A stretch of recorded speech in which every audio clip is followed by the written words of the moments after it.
Eagles. It's Sunday night.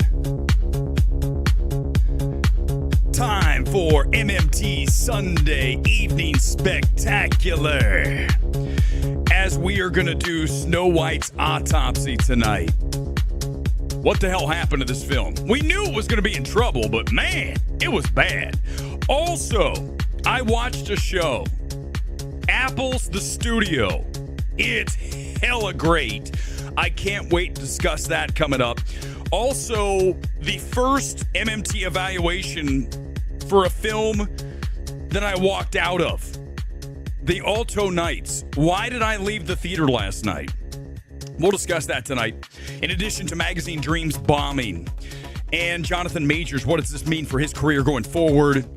Big night tonight, along with your comments. Welcome to MMT.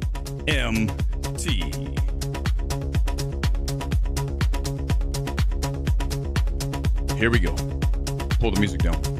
Look at this. Snow White, $43 million debut. I feel like just leaving this track underneath the entire time. Just a method, you guys. Just like, what the hell am I watching? Well, I mean, you're already asking that. 43 million.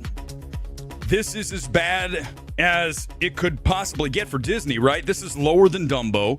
This is less than half of what The Little Mermaid opened to in 2023. So 2 years later, this is looking really bad for Disney. And you're going to say Moana 2, you're going to say Inside Out 2, you're going to say Deadpool and Wolverine. Those are established IP that people came out to see regardless of the Disney brand. When it comes to these live action remakes, we just saw Mufasa down, what, 55% versus The Lion King 2019. So if you're here to tell me that Disney's not in big trouble, you're wrong, right? 100%. I mean, this is, as it says here, limping to an alarming $43 million domestic opening. Only $87.3 million globally, and that number could go down with tomorrow's actual official numbers that come in. So, yeah, why did this happen? Okay, that's the question here tonight. Your comments, for sure. But why did Snow White bomb? That's the question that I pose to you here tonight on this Sunday. Thanks for joining us live, as always, on Sunday night. Always a fun show to do. I've got a theory why this film bombed.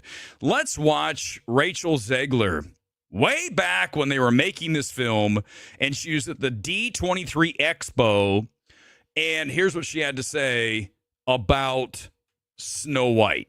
No longer 1937. She's not going to be saved by the prince. She's not going to be saved by the prince, and she's not going to be dreaming about true love. She's dreaming about becoming the leader she knows she can be, and the leader that her late father told her that she could be if she was fearless, fair, brave, and true. The original cartoon came out in 1937, and very evidently so. I mean, she's so dismissive, right? And this did not sit well with fans of the classic 37 cartoon. And I understand why. Let's continue. There's a big focus on her love story with a guy who literally stalks her. Yeah. Weird. So we didn't do that this time. I was scared of the original cartoon. I think I watched it once and then I never picked it up again. I watched it for the first time in probably 16, 17 years. She's like, I'm not even a fan of the IP. I mean, listen, at least fake it. Right? You're going to be fronting a $250 million. Well, I mean, it ended up in that range. Probably, was it greenlit at 200? Either way, it doesn't matter. When you're talking about hundreds of millions on a budget, you better pretend that you're totally down for this film. And I can't wait to show audiences our take on it that I think they'll appreciate. I mean, look, I can just make it up on the spot. It's better than what she's doing. She's young. But still, shut your mouth, girl.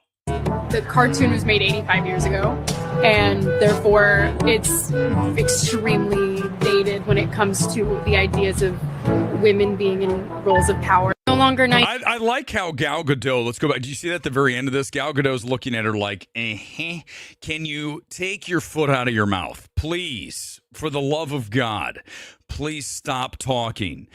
It's not over. We're going to continue. Here's Rachel Zegler as she talks about how she's impervious to audiences not caring about her. It's all about Rachel. Listen to this. To everyone who hates when I win, The winged victory came to the Louvre in pieces, and people still line up to see her. Wow. I mean, this is when she was facing that criticism. This is like something I would say. Only I'm just like, going nuts here on a YouTube/X stream, so I'm allowed to do this. I'm not fronting this $250 million film. Let's let her continue. And I can only hope that despite my flaws, and despite my cracks and my breaks, and there are many of them, that at every premiere and everything I do, people will wait in line to see. Yeah, I mean, I know she's hurting, but this is so bad, right? This is what happened. Audiences are like, I don't like Rachel Zegler. And it's very obvious why that would be the case just listening to those clips. She's been humbled. I mean, she's done a complete about face. She's posting like pictures of her when she was a kid dressed up like Snow White because she's trying to save this massacre that just occurred. And this is going to lose Disney hundreds of millions, right? The break-even mark on this should be about 620-ish million. And this is at not even 90 million worldwide. The final number might be 200 million. No joke. I mean, what's this going to multiple as? Theaters are screwed by this film too, right? We talked about that this morning. It's not just about showing Disney that this is not what we want, but it's hurtful to AMC, Regal, Cinemark, all of the major chains. And that is the primary issue for me, for sure, because obviously we love cinema. We want movies to succeed, and we want to still go to the movie theater. But the way it's going with films like this and the way 2025's gone so far, it's been an utter and complete disaster.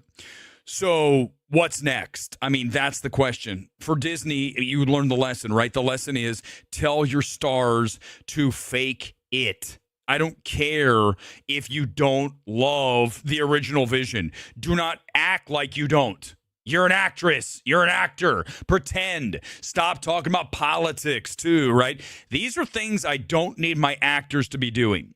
I need the people in my film to be thinking solely about making the best possible movie. I don't need them worrying about the outside world. In fact, I would even argue that most actors shouldn't be on social media. It's literally a time bomb. You're handing someone the explosive, the grenade's in the hand, and if you pull the pin and you don't throw it, which we've seen stars do, then what's the point? There's really no benefit to social media unless you use it as, hey guys, go see my movie, it's amazing. That's it. Don't put anything that's controversial out there. No. Because if you do, you're going to end up hurting the final product, and especially on the box office end of it, and then we lose tons of cash from a studio perspective. Girl probably never learned to fake. Stop, Mount Fillmore. I almost read that. Good Lord, we can't do this I'm just here talking about Snow White. We're already digging the bottom of the barrel. Don't do this to me. She learned a lesson.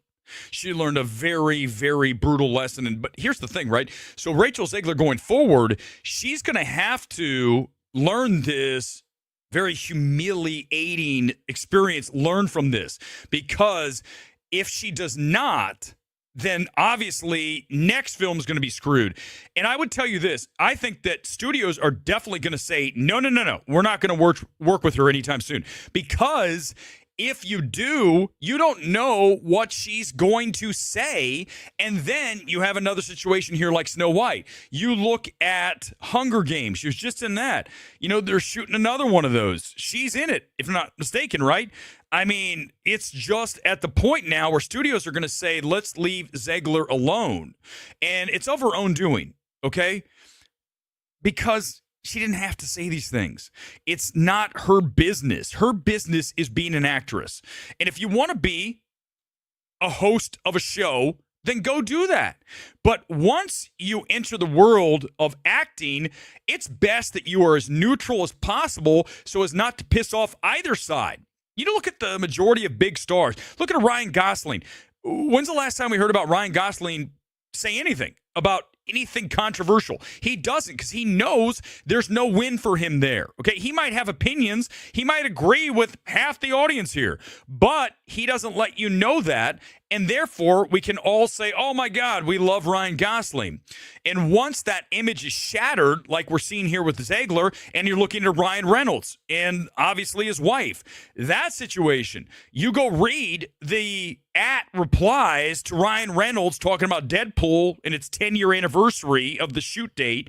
And it's like a lot of hatred, because once your facade shows cracks and people see something other than what they want to see, then you are going to be in big trouble as a movie star. You want to be as aloof as possible. I know I would.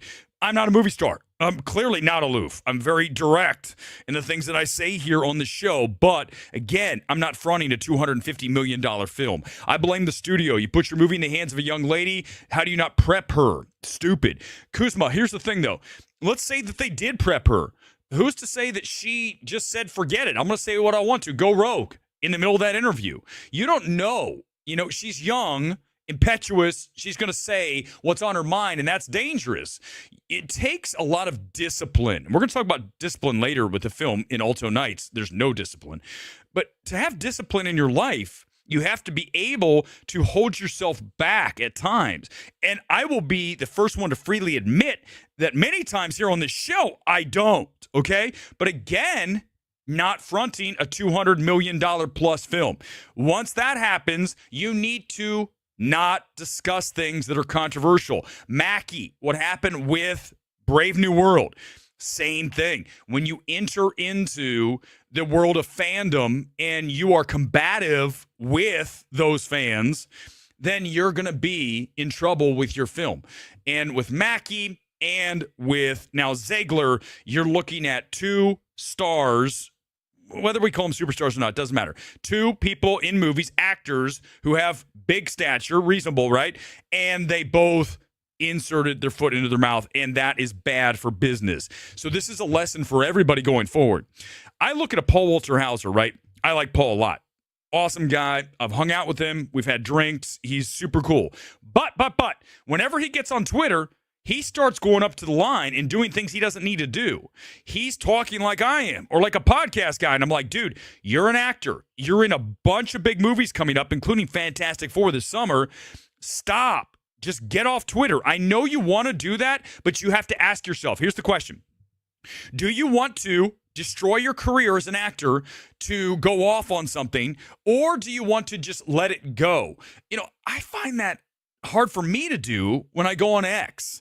And like today, people were like, oh, what are you talking about? Brave New World is not going to break even though it's a $400 million. And if you do the budget by what Disney reported, 425 should be the break even mark, somewhere in that number. And people were coming in. I'm like, okay, here's the deal. I'm not even going to bother because that's truth. Objectively, what I just said is accurate. Whether the budget is right, I can't confirm that. I'm just going by what they're telling me, okay? And unless you know that the budget isn't that, like specifically, you know for certain, then you can't even comment. But the thing is when people come after you and say, oh, you don't know, you want to respond. And I know Paul did in the past. It's just bad. It's just not something you want to engage in as a movie star. Disney and Warner Brothers need to know moviegoers want cinema. CGI, big-time budget films are not cinema. One reason why 2025 box office this year is terrible. Mickey 17 and Snow White are great examples. Eagles Getaway, welcome back to the channel, by the way. Yes, but the problem is right, when you give them cinema like Magazine Dreams, and we're going to talk about that momentarily because that film went down hard. We're going to listen to Jonathan Majors talk about his situation, really riveting, like 4 minutes. We'll break that down and talk about that in a minute. But you give them a film like Magazine Dreams, they don't come. You want to see? Look here. Check this out. This is ComScore, which is all of the films that were out this weekend. Look, we go all the way down to 35. Okay, 35 films, not just the top 10, all the way down to 35. Look where Magazine Dreams is. It debuted at number 16. Look at the number. $700,000. $859 per screen. Terrible. It's a bomb, right? Opus was like 700 the week before. This is disastrous, and you give them these films, and I recommended so highly, right? I mean, the highest 89% film that I've ever had here on MMT in Magazine Dreams, and people don't go. So yes, to your point, I get it. We want cinema, but cinema's dying. Okay, Eagles, it's dying. I don't want to say that. It hurts me to say that. But when you watch a show like Apple's The Studio, we're talking about it in minutes, then you start to understand why people are staying home. It's better than anything that I've seen this year. The first 10 minutes of The Studio is the best thing that I've watched this year. No contest. Magazine Dreams is one of the best films along with Companion, but the first 10 minutes of The Studio is like some of the best shit I've ever seen. It is so just quick and smart and looks great. And like, my God, this is television. I get it, okay? Why am I watching it? Because it has to do with Hollywood. And I always said I want to be a studio head, and that's what Seth Rogen is in the show. We'll talk about it. But this is the problem. Magazine Dreams, Che, I know, so do I wish, but it didn't happen. You know, that's the issue. These films are really suffering, man. These little indie films are dead. When they come into the box office, they're already just destroyed. Black Bag isn't doing well, right? Not a good film. Alto Knights just bombed. We'll talk about that shortly. And Magazine Dreams, a film I really like, it comes in at $850 per screen.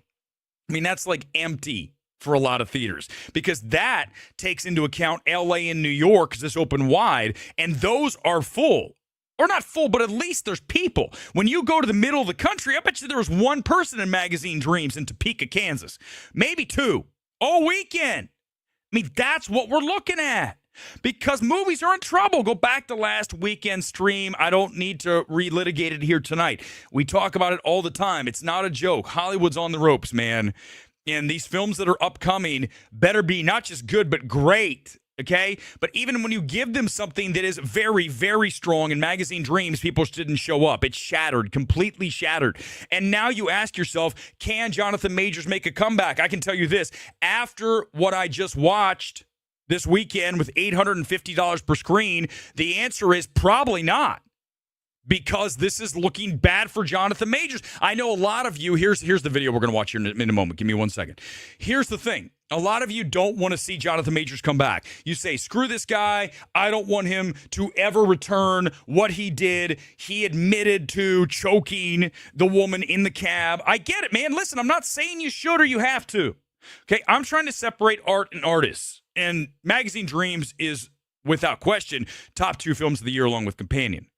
But Jonathan Majors trying to make this comeback right now. When this film opens at $850 per location, it's looking bad for Jonathan Majors. Here's what he had to say about his situation. He was on a show called The Breakfast Club on iHeartRadio.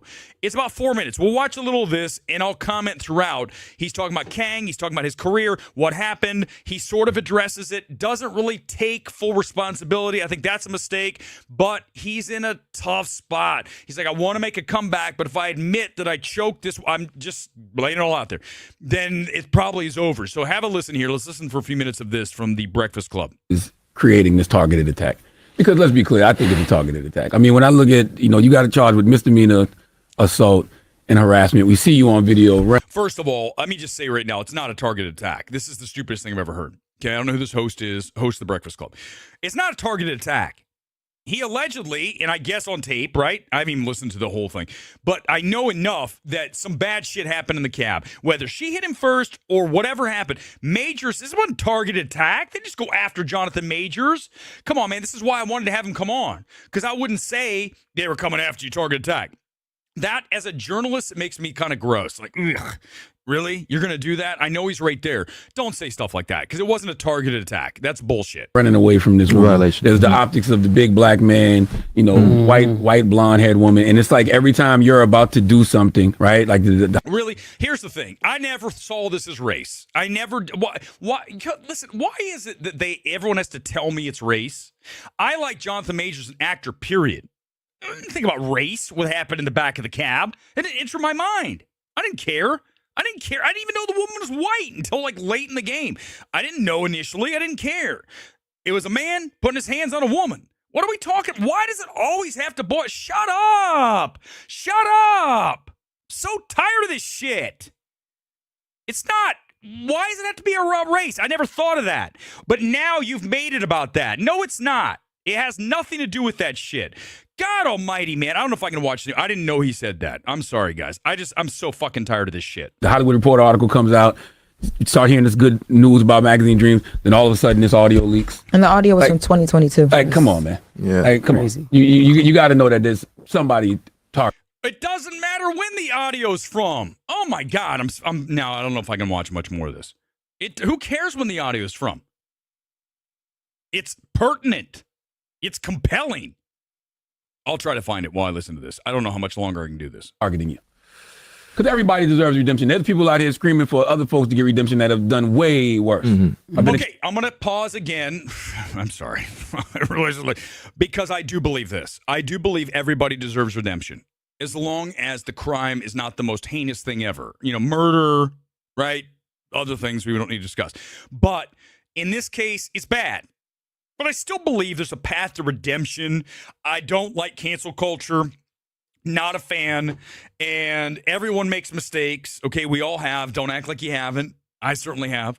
And I don't want to jump in line and get the pitchforks and say this person's done because of this, unless, again, it's so heinous. But in this case, I think there is a path to redemption. So at least I'm there with the host on this. Accused the way worse. And have been granted it. Yes. Hold on for a second. I just lost it. I literally just lost it. Okay, I'm going to try to get that up here in a second. But, you know, honestly, when you look at the Jonathan Majors situation, I think the situation rolls down like this, right? Is some bad shit happen, like I said. And the hope is for Jonathan that he can get back. He's never going to be Kang again. It's never going to happen. But, when you look at where he is right now, with Magazine Dreams, there is at least now a sliver to go forward. If this film had done better, much better opportunity. But because this film bombed, it doesn't look good from the optic standpoint, right? Because it shows the audience was like, maybe the reason it bombed is it's Jonathan Majors, we're not going to support it. And unless you can prove that, you can still keep that in play as one of the options, and a studio can point directly to that and say, because of that, we're not going to hire you for the next film. If this film had come out and did really solid numbers, I mean, it really was never going to happen. But let's just say it opened at like 5,000 per location. And people were like, wow, this film, like I did. But the numbers were there to back it. Then you have something to work with. Right now, Majors, if he thought he was going to get back in, this did not help. It brought back. It put him back, not to square one, but closer to it, certainly. Magazine Dreams was intense watch. Majors was excellent. It was very easy watching him, eerie, watching him when he blows up. It felt a little too close to his real persona, perhaps. I mean, there's that too, Mark. And I'm glad you watched the film because, again, there's some great moments. It is cinema. You watch that film from the standpoint of cinematography, edits. Again, I just wish the film had wrapped sooner than it did. It has multiple endings, and it's one of those films that you're like, if you just would have. In fact, let's just watch a quick clip, and I'll try to find that audio again from the thing. Here's a shot, about a minute of Magazine Dreams, and this is what I'm talking. When you watch this, you're going to see everything I just mentioned, okay? You are going to see Jonathan Majors doing his thing, and you're going to see, most importantly, the direction on this and the cinematography, the edits, the overall calibration is exactly what I want to watch. So here it is. This is a clip from Magazine Dreams. Unfortunately, it did terrible this weekend, but here's a look at the film.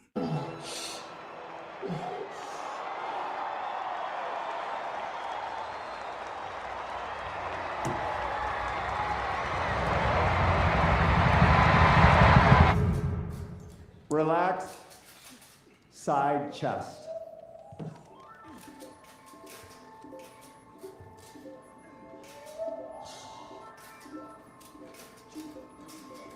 Relax, back lat spread.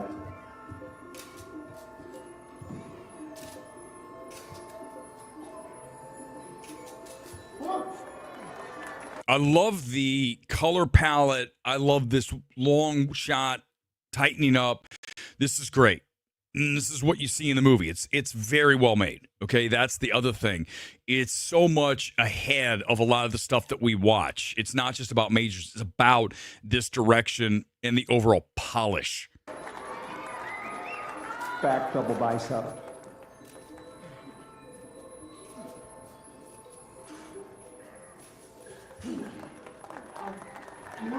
Relax. 21 and 7 switch.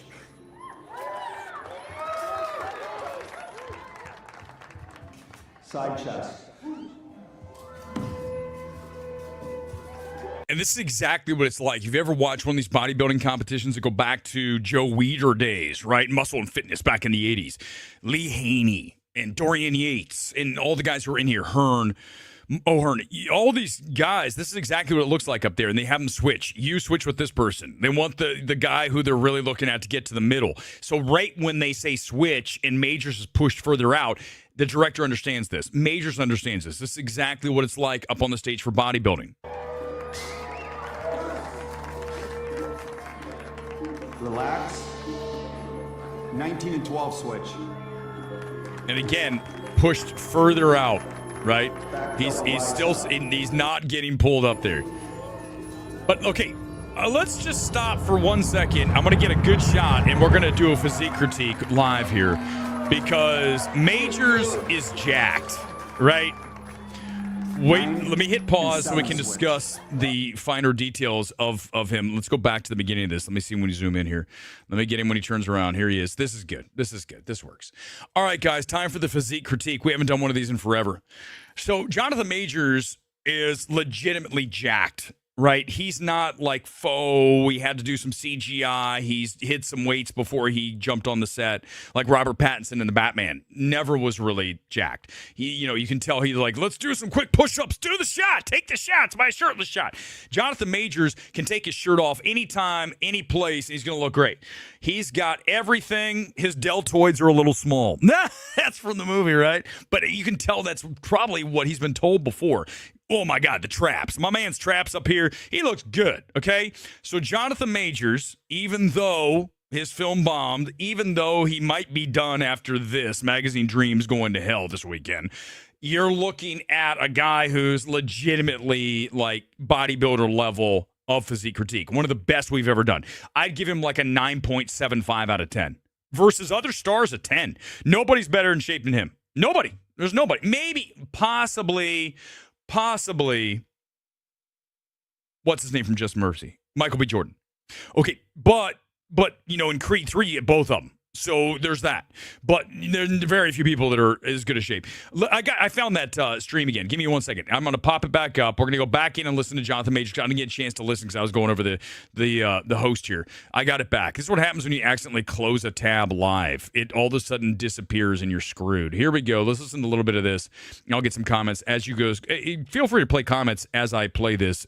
Gone Grub, no problem with that. There's the optics of the big black man, white blonde haired woman, and it's like every time you're about to do something, right? Like the Hollywood Reporter article comes out, you start hearing this good news about Magazine Dreams, then all of a sudden this audio leaks. And the audio was from 2022. Like, come on, man. Yeah, like, come on. You got to know that there's somebody targeting you. Again, the audio is pertinent. If you're just tuning in here, we talked about how this host is just buttering him up. The reality is the leaked audio that basically he admits to putting his hands on the woman in the cab.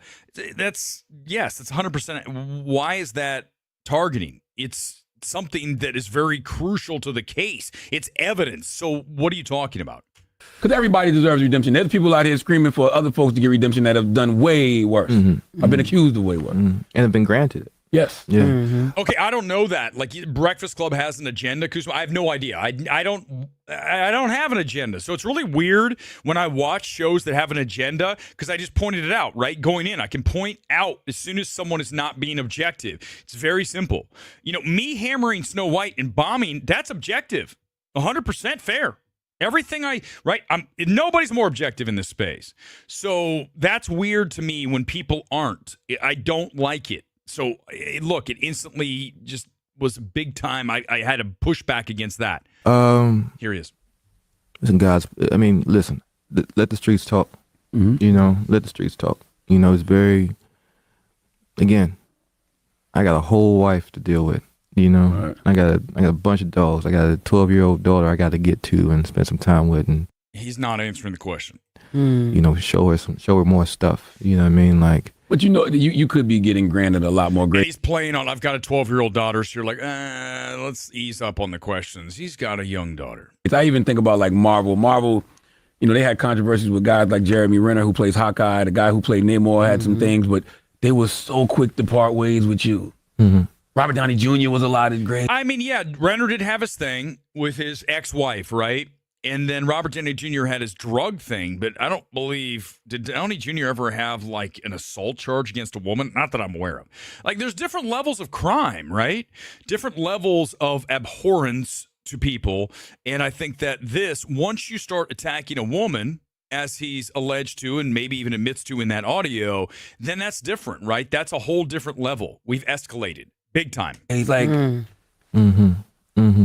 yeah, I mean, you play the hand you dealt, you know, and it's not over till it's over. You know what I mean? Like, Well, it might be over now, Jonathan Majors, with Magazine Dreams at $750 per screen, or is it $850? I'm sorry, I don't want to shortchange it $100 per screen. it's not over till it's over. You know, there's one thing I know.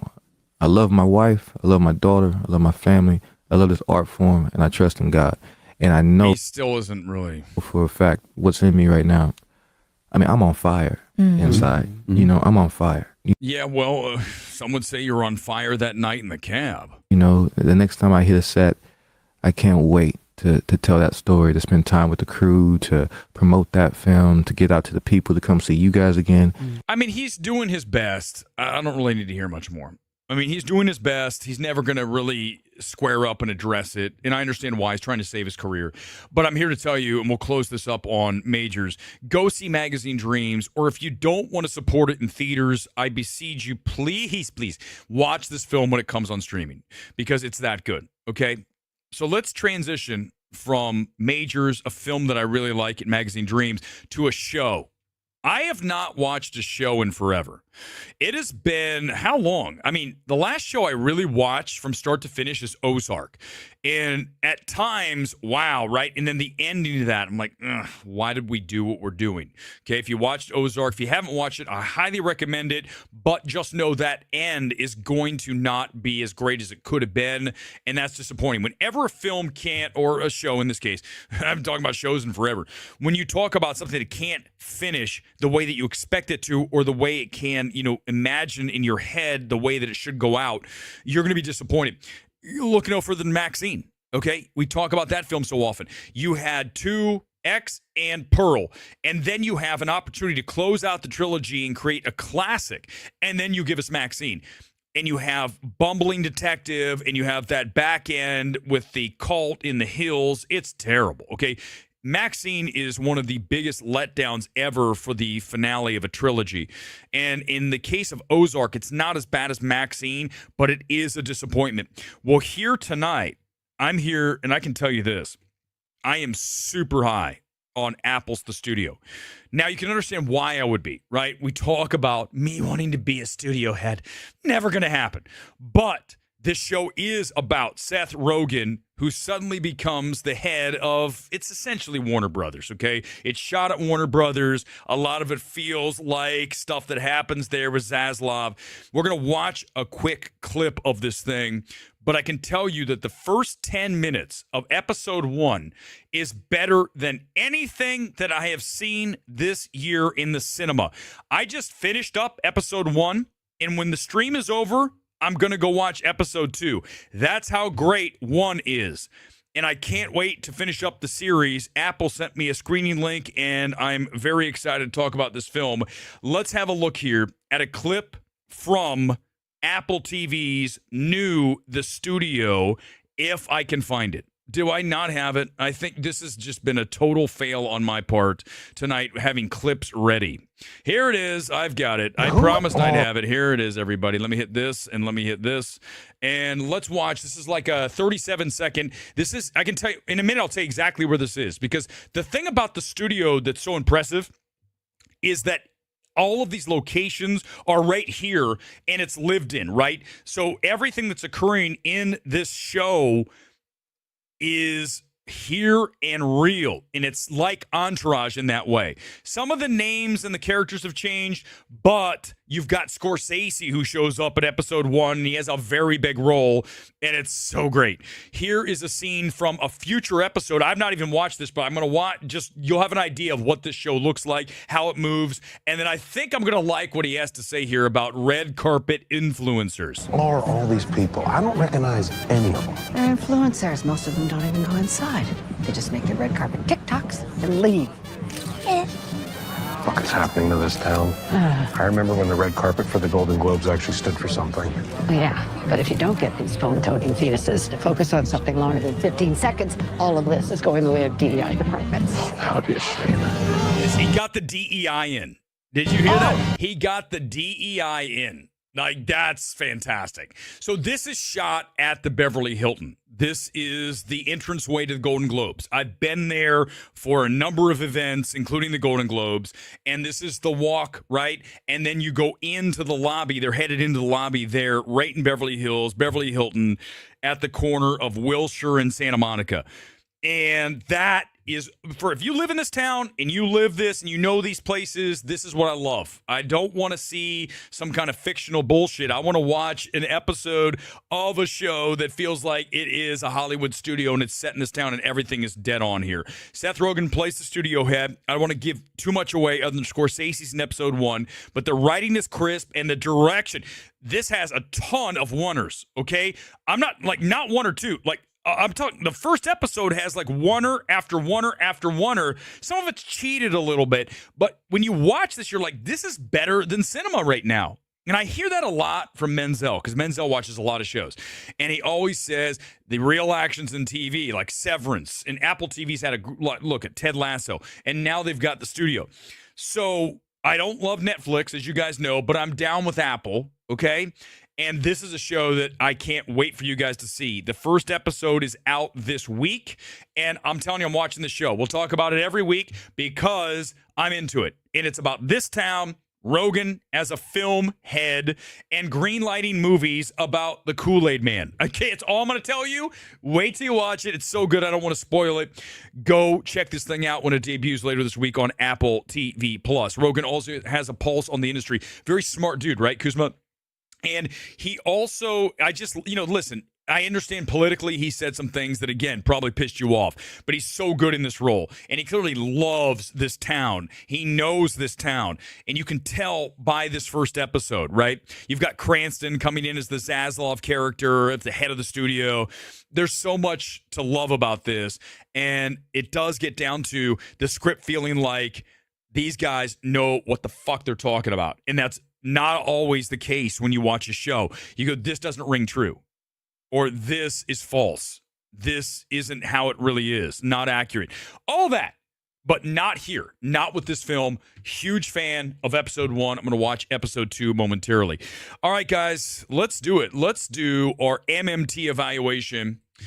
It is time for the MMT evaluation. For the first time, I am going to evaluate a film that I walked out of. Now, to be fair, I'm not going to give it a grade. So if you expect me to grade a film that I walked out of, how can I do that? I stayed for 1 hour of the 2. But the reason I stayed for 1 hour of the 2 of Warner Brothers' new disastrous The Alto Knights is because I was suffering to a point where I could not take it anymore. From the opening frame, I've got character and information overload. Here's this person and this person and that person, and here's this information dump. What? Can you streamline this for me? You'll find it shocking to know that a 92-year-old dude wrote this script. Well, I mean, not to me, it's not shocking, because it has no focus. Okay? Barry Levinson is back. Levinson is now 82. He's not the guy who made Diner or Good Morning Vietnam, or Rain Man. No. This is the guy that has lost all sense of directorial discipline. And this film, if you suffer through it, you'll see exactly what I'm talking about. Scenes go on way too long. There's so much chaos occurring that I don't even understand where these people are coming from and what is happening, because the story's not told well. And the scenes, like, there's some scenes. The scene that made it like, I'm out of here. there's a scene where De Niro comes in. He's playing two guys, two mobsters based on real story. And they're not twins. So one De Niro has makeup like the Penguin. He looks like the Penguin, older version. And then you have the other De Niro, looks like Robert De Niro now. And whenever you get the two of them together, you get scenes like this. And this is the entire movie in 49 seconds. Watch this scene from the Alto Knights. You're going down a very dangerous road. You know that. And we ain't been down dangerous roads before. All of a sudden, we can't go down dangerous roads. This is a road that I'm not going down because you're going to take us all down. This is not the way. You know, it's just a matter of time you're going to get pinched. But don't forget, you're a racketeer. You're a gangster. Come on. All of a sudden, you want to be half in, half out, half a racketeer. You can't have it both ways. You're either in or you're out. And whether you're half in or half out, that don't mean you ain't going to get caught the same way I could get caught or I could go down. It's the same thing. Come on, don't be naive. We don't control this, somebody else does it. This is a death sentence. Back and forth. And let me tell you, the funny thing about this scene is you're going to see this scene like 5 different times where this De Niro is telling the other De Niro, don't do that thing that's going to get you in trouble. This is the conservative mobster and the other guy's the insane mobster. And that's what happens throughout the first hour. I don't know what happens in the second hour, but that's every single time you see these two pop up. That is the game they play. It's a big mistake. Look, you do what you want. You want to be a diplomat, that's your business. Me, I'm a gangster. I'm a racketeer. That's it. That's it. That's the life. And that's the movie over and over and over. You're conservative. I'm a gangster. You're conservative. Oh my God, I got it. This is it. One guy gets whacked. Was it just one? I'm telling you, I was so checked out after 20 minutes of this. The score is incessant, which instantly tells me they know it's bad because we're going to drip a syrupy score on top of this thing. And then I finally just said, I can't do this. I can't continue to sit here and take this kind of abuse. And this was me last night leaving. This is it's Theater 4 in Burbank at the AMC 6 downstairs. And that's me walking out, and that's the reaction. I'm out of here. I can't take it anymore. I can't do this. And I didn't even get my A-list back, which I lost a film because I didn't even see a full film. So there's also some crack addict edits in this. From the very first shot, there's like flash bulbs and what is happening? What am I watching? The Gray Man again? Levinson, you're 82. You're done. Okay. Oh, you ageist son of a bitch, Weber. You're done. It's over. Because what I just watched, I can't ever imagine anybody having to sit through. Add Barry Levinson to the no direct list, along with Eastwood, Mann, Scott, Zemeckis, Coppola, Costner. Dude, Animotion, you're 100% right. You know I've called out all of these old-ass bitches. Says the guy who's no longer 29. But seriously, Eastwood's probably the best of everybody here. You know, Coppola, Megalopolis, horrible. And you've got Costner with Horizon. This is how bad that film is. We still haven't seen part 2 because 1 was so atrocious. Then you got Zemeckis with Here. Oh, Ridley Scott, a very middling at best. Gladiator 2. Michael Mann, Ferrari, not happening. And then Eastwood makes an number 2. At least it's the best of those films. But yeah, these guys are old, man. You just don't do the same shit when you're old. It doesn't happen. You're not as good. You don't have the fastball, as we like to say. It's gone. So is the curveball, so is the change ball. Change up, so is the knuckleball. They're all gone. All of them are gone. So this is a film that I can't even say I have a score on. I have an NA on this. Maybe the first time this ever happens. But I'm going to start doing that now. We can bring the comment back up if you want, Gonger. I'm sorry, I popped it up. Here's the deal. I don't think I'll ever walk out of a film again because the hard part is I can't really hammer it as much as I wanted to because I didn't watch the rest of it. But I also am going to tell you this. In life, there is this thing called the sunk cost fallacy, right? To continue on thinking that I've already spent this money, therefore I've got to continue doing it. Well, who's to say that you can't just say, no, I lost some money, I'm going to quit. Okay? Gamblers have a problem with this, right? You've sunk so much cost into this. The fallacy is that I have to get it back. Well, just let it go. Okay, sometimes in life you cut your losses. I mean, I say with a stream, if one day I don't want to do it, I'll just stop. Who cares? It's all good. It's fun for me. Hopefully some of you enjoy it. But you don't have to stick it out. Now, that said, I'm a firm believer that you need to be consistent and to not just quit after like a day, let's say going to the gym. It's going to take time. So it's not for everything, but for a movie, I can tell you this. It's an A-list. I got 3 a week, okay? Now I'm limited because I'm going to see something probably Thursday night, maybe Death of a Unicorn. I know it's playing early tomorrow, but I might just want to, I don't know if I want to watch a movie. I'll probably sit here and watch the studio like a lot of you do and watching TV instead of movies because I've been burnt so much by films. That even if I'm burnt by films, man, some of y'all, I understand.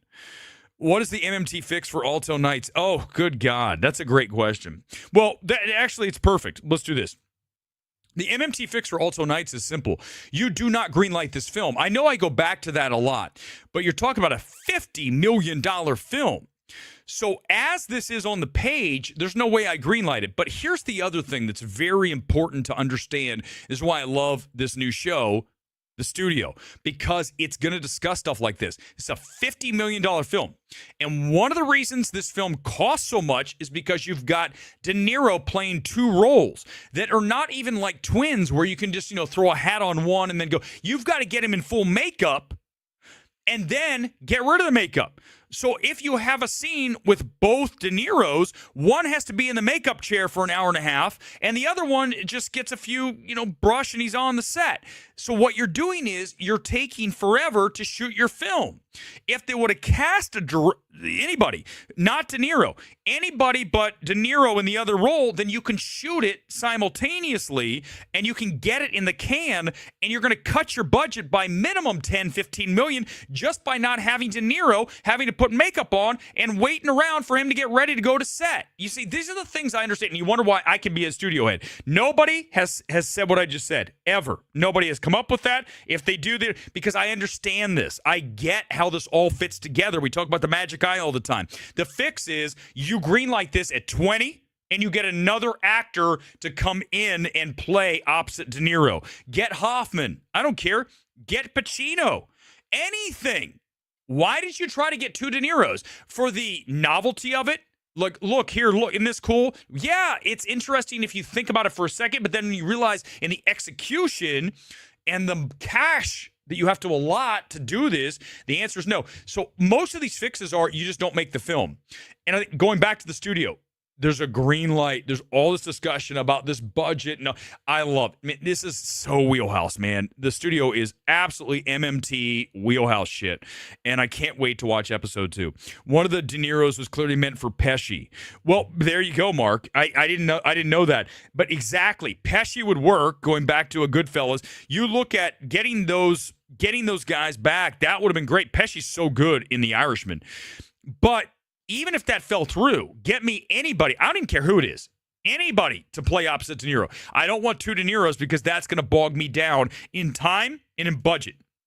We need to find Carl Kaka's review of the Alto Knights. Let's just quickly see where the Alto Knights. Did anybody think this was good? Gone Girl actually thought it was good. Everybody.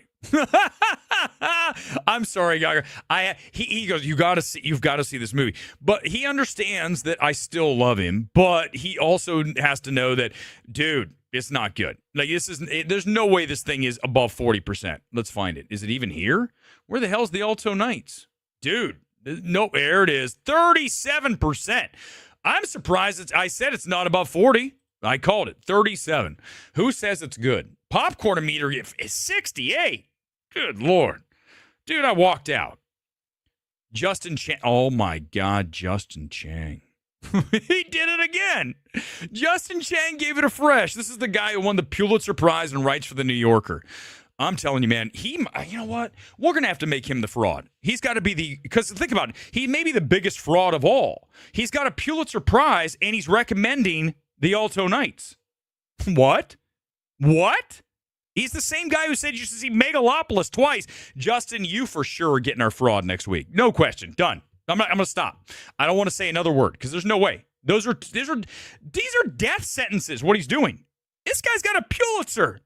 I'm going to call tomorrow. I'm going to send an email, tersely worded email to the Pulitzer and demand that that Justin Chang returns that, because there's no way. And I'll just simply say he recommended Megalopolis, seen it multiple times, and he just said, go see the Alto Knights. They're like, yeah, I think we got to take that away from him. It's so bad. I can't even. That's it. I can't. Let's do a trailer reacts. We're almost up on the hour, and I've already completely botched half the show. Let's see if we can get a trailer reacts. This is Ballerina. As you guys may or may not know, this is the John Wick with a female lead. So get ready for all of woke film Twitter. There's not even such thing as woke film Twitter, right? Woke YouTube to be like, oh my God, it's another girl boss. Here we go. Why couldn't they just leave it alone? Let's watch it, and then I'll tell you what I think about Ballerina. 2 minutes and 27 seconds. Holy shit. All right, here we go. In Slavic mythology, can we stop? Hold on. Can we stop that fucking noise, like that trumpet, one more time? Can we listen to it? Listen to this. The horn trumpet thing. Whatever that. Stop using that. It's so played out. The Kikimara is a spirit that exists in the shadows. To those. There she is, Anna de Armas, John Wick, bitch. Wait a second, Weber. You can't say that. With darkness in their hearts, she can be vengeful. But to the innocent, she can be a protector. I don't buy her for a second. I didn't buy her in The Gray Man. I do not buy Anna de Armas in Ballerina. Are you kidding me? She looks like she weighs 90 pounds. Give me a break. Already, you have stretched my belief. I will not completely surrender this film because I can't buy into that. How can I possibly? It's up to he shot him in the nuts. you to choose. Oh, God, there's the sign we're in trouble. As soon as you see the Lionsgate logo, we are fucked. Welcome to the Continental. Checking in.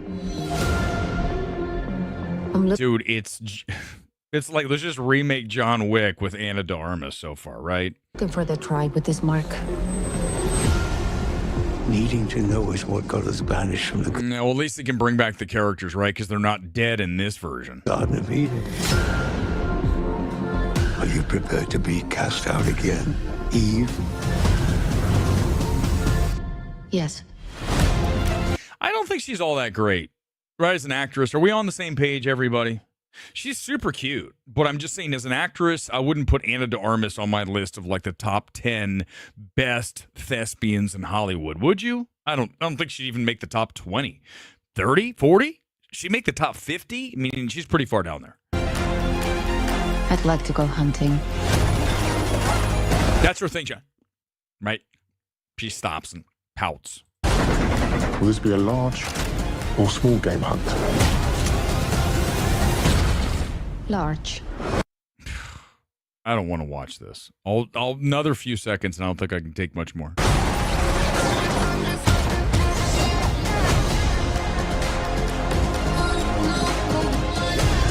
You have no idea what you just walked into. Does he always talk like that with that accent? Is that what he did on the zombie show? Cool.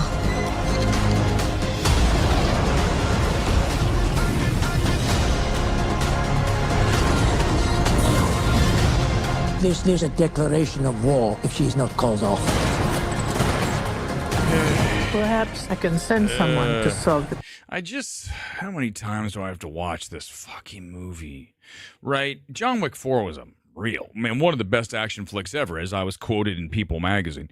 But but it's no Raid or Raid 2. This is just another retread of the same shit, right? We just saw with Novocaine and Love Hurts.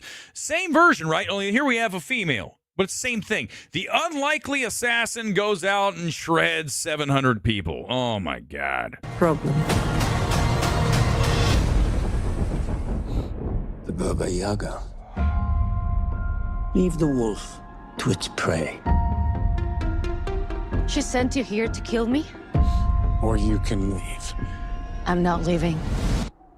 By the way, I heard that this thing went down, like test screening. They were not into it. So like they had to go back and reshoot to add Keanu. They're like, hey, Keanu, will you show up for one day and we'll pay you $5 million? And you'll just be in the movie. I swear, take one day. You just come in, do a scene. You'll walk in with some snow and we'll give you $5 million for like 8 hours. He's like, yeah, sure. I'll do that. I mean, why wouldn't he? Hold on. I don't know. I lost the spot. Give me a second. Enough. Change it. Sorry, we got to watch it twice. Rules. And consequences. Yeah, that's not looking like something I want to watch. I mean, how can you be exactly, Coach? How can you still be excited to watch this? I can't. I can't be excited to watch this. And I bet you it doesn't do well. That's my guess. Tonight's kit is OGC Nice. I love this one. It fits perfect. It's like the player cut. Love it. Love it. It's also got the League One from France. It's got the patch right there. No, that's JD Sports. This is the League One patch over here. Hold on. Let me make it bigger, Shagzy. See, remember, my kits have to have the patches. Someone asked me, do you ever wear knockoffs or counterfeits? Never. All of this stuff comes directly from the team. So if I'm going to get this, I'm going to make sure that it's the one that they wear on the field. If it's not, I don't want it. I mean, it's that serious for me. And by the way, if it doesn't have like this patch or this patch, I'm like, I don't want your kit. Like, really? Like, no, like, great example. I think I worn this one the other day. This is one of my favorites, right? So this is Norwich City out of the championship. And look, championship patch with together. For those of you watching from England, you know that's pretty legit, right? And then on this side, I've got myself the Gran Canaria sponsor on the sleeve. This has to be complete. If these are not complete, I will not wear them. I'm really like very particular with my kits. And tonight is another one. Let's do the comment closeout here tonight because I'm ready to get off the stream and go watch episode 2 of The Studio. You guys are like, well, geez, how nice of you to leave us to watch. It's so good. It's so good. Let's crank the music up. Couple comments here before we get out of here. I'm going to go watch episode 2 of The Studio. Can't wait for you guys to see that this week. Do you plan on seeing Locked? Cardell, I don't. Because I'll probably be watching a lot of The Studio. It'll be a weekly thing here where we talk about The Studio, okay? In fact, I'm going to post a video afterwards where I cleaned it up because that was a mess. I didn't have the video ready. I will do a quick live take on The Studio, post it. So those of you looking for a video, I will post that here within the next, 30 minutes. Just give me a second. I'm going to go back through and rehash some of what I said, but try to do it cleaner the second time around. Let's listen to our song tonight. It was Patrice Baumel's. And listen, tell you, as you listen to this, I love the production of this dude. This dude, okay, and I've been playing a lot of his stuff. Patrice Baumel. Listen to the bass and the snare. This guy knows how to produce a track. Here it is. Okay, comment blast closeout here on this Sunday night. Thanks for being here. As always, a pleasure. I'd rather see this than a new Matrix. Well, that last Matrix was terrible, Volt, right? Oh, wow. Matrix Revolutions or Resolute, whatever it was called. Woo, baby. I was in that theater, one of the few people, because remember it was day and date on HBO Max. And I was like, this is some bad shit right here. So I'm with you 100%. I would definitely rather watch this than another Matrix, but that's not saying anything, really. I'm not looking forward to The Working Man. What the hell's The Working? Oh, that's the Jason Statham movie. Ugh. That's the thing. I'll probably put a poll up on MMT. Should I go see The Working Man or Death of a Unicorn on Thursday? And the winner wins, whatever it is. Because I don't think I want to watch Death of a Unicorn tomorrow. I'm not in the mood. I had to walk out of Alto Knights. I don't want to go see a movie anytime soon. I'm getting screwed. Steven, CinemaCon. No, I'm not going to go. It's in Vegas. Too far of a drive. I'll catch, I'm just lazy. I'm not going to, Steven, when it comes to driving to Vegas or getting on a plane to go somewhere, I don't want to deal. Not to mention, I told you, I don't even want to see these people in the space. I don't like most of them. I mean, they don't like me, so it's a perfect symbiotic relationship. So I don't need to go and hang out with these people. They're all nerds. I mean, I'm not just kidding, man. Really nerdy people. So I don't want to be around them. It's like the stank. So I try to say, let's just do my thing. I love going to AMC. It's right up the street. It's easy for me. I don't drive 4.5 hours. So no, I'm not. What movie I'm looking forward next? If you ask me what movie I can't wait to see this year, it's going to be 28 Years Later. Because I love Boyle, okay? Love that franchise. 28 Weeks Later is, oh my God. And I know that's not Boyle, but I love that film. One of the best zombie films ever. So yes, you give me Not what's his ass directing, right? When we watch with Men, Garland and Civil War. When you look at Garland writing and we've got Boyle directing, I'm there, I'm in. So that's my number one film of the year, along with the PTA, because that trailer looks great. Looks like cinema, right? Most MCT patches look goofy. Wait, which one? Which one is that? McDonald's? This isn't McDonald's. Is that This is not McDonald's. This is a. I don't have a McDonald's patch, do I? Oh, this one is. My bad. Hold up. You're right. This one. But look, it's not a McDonald's. It's League One. They're sponsored. McDonald's sponsors League One. So it's not really a McDonald's patch. What else do we have? You hate Death of a Unicorn? Oh, God, no. I can't. Friendly Pup, that's why I don't want to see it. Because if I watch it and I hate it, then it's going to be another strike for A24. They've already struck out. So how many more can I take from them? I mean, although I didn't hate Opus, so I guess I'm sort of back, sort of with them, because I didn't hate it, didn't think it was great. But A24 has not blown me away since oh my God, I already forgot the name of it, right? The last one, the Brutalist. But that was acquired. That wasn't their original, right? See, listen to this production. You hear that? If you've got the stereo going, you can kind of hear it going back and forth. It sounds like we're like in a race car. The best action movie in the last 10 years is MI6 Fallout. Mission Impossible Fallout. Yeah, I mean, the last one was great too. The last one was really strong. I can't wait for the next Mission Impossible. I'm looking forward to that. But I'm not as excited for that as I am for 28 Years Later. Okay, or PTA. No question. Last question, we're out of here on this Sunday night. That's it. Anything else? Gone Girl, anything else, and we're out of here. If there's nothing, we're done. I'm going to watch episode 2. Well, I got to do a short video, then I'll go watch it. Okay, that's it. We're done. Gone Girl, you're 100% wrong. Everybody make fun of Gone Girl for saying that Alto Knights is a good movie. He's shaking his head right now. You guys can't see him. He's shaking his head right now going, how dare you, Weber? It is what it is. All right, guys, maybe I'm back tomorrow for Death of a Unicorn. Doubt it. We'll be back on Thursday, though. Box office preview. Another bad weekend incoming with things like whatever that Jason Statham movie is. Right. All right, guys. Off to watch The Studio, episode 2. Can't wait for you to see it. See you next time here on MMT. Peace out. Live from City of Angels.